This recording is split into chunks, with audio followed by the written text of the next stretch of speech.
বিসমিল্লাহির রহমানির রাহিম। সুনিশ্চিত বিষয়। সুনিশ্চিত বিষয় কি? আপনি কি কিছু জানেন সেই সুনিশ্চিত বিষয় কি? আদ ও ছামুদ গোত্র মহাপ্রলয়কে মিথ্যা বলেছিল।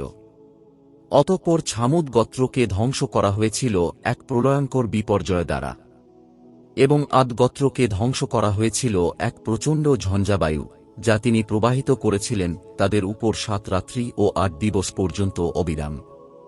আপনি তাদেরকে দেখতেন যে তারা অসার খেজুর কাণ্ডের ন্যায় ভূপাতিত হয়ে রয়েছে। আপনি তাদের কোনো অস্তিত্বও দেখতে পান কি? ফেরাউন তাঁর পূর্ববর্তীরা এবং উল্টে যাওয়া বস্তিবাসীরা গুরুতর পাপ করেছিল। তারা তাদের পালনকর্তার রাসূলকে অমান্য করেছিল। ফলে তিনি তাদেরকে কঠোর হস্তে পাকড়াও করলেন। যখন জলোচ্ছ্বাস হয়েছিল তখন আমি তোমাদেরকে চলন্ত নৌযানে আরোহণ করিয়েছিলাম, যাতে এ ঘটনা তোমাদের জন্য স্মৃতির বিষয় এবং কান এটাকে উপদেশ গ্রহণের উপযোগী রূপে গ্রহণ করে। যখন সিংহায় ফুৎকার দেয়া হবে, একটি মাত্র ফুৎকার, এবং পৃথিবী ও পর্বতমালা উত্তোলিত হবে ও চূর্ণ বিচূর্ণ করে দেয়া হবে, সেদিন কিয়ামত সংঘটিত হবে। সেদিন আকাশ বিদীর্ণ হবে ও বিক্ষিপ্ত হবে, এবং ফেরেশতাগণ আকাশের প্রান্ত দেশে থাকবে ও 8 জন ফেরেশতা আপনার পালনকর্তার আরশকে তাদের ঊর্ধ্বে বহন করবে। সেদিন তোমাদেরকে উপস্থিত করা হবে। তোমাদের কোনো কিছু গোপন থাকবে না। অতঃপর যার আমল নামা ডান হাতে দেয়া হবে, সে বলবে, নাও তোমরাও আমল নামা পড়ে দেখো।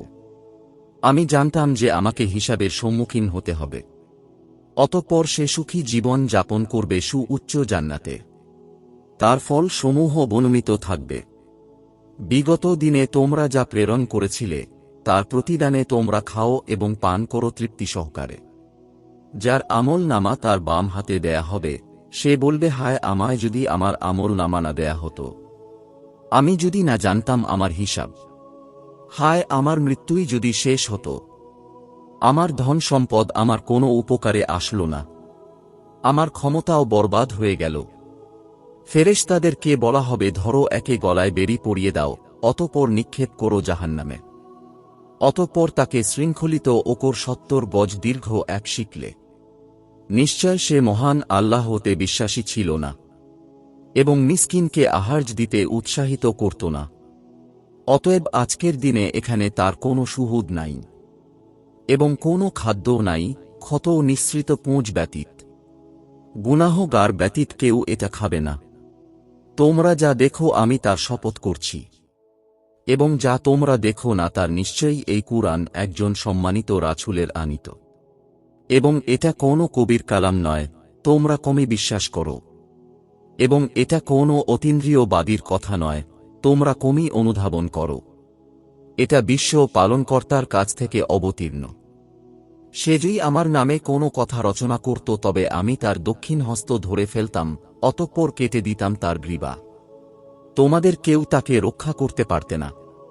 এটা ক্ষুধাভীরুদের জন্য অবশ্যই একটি উপদেশ।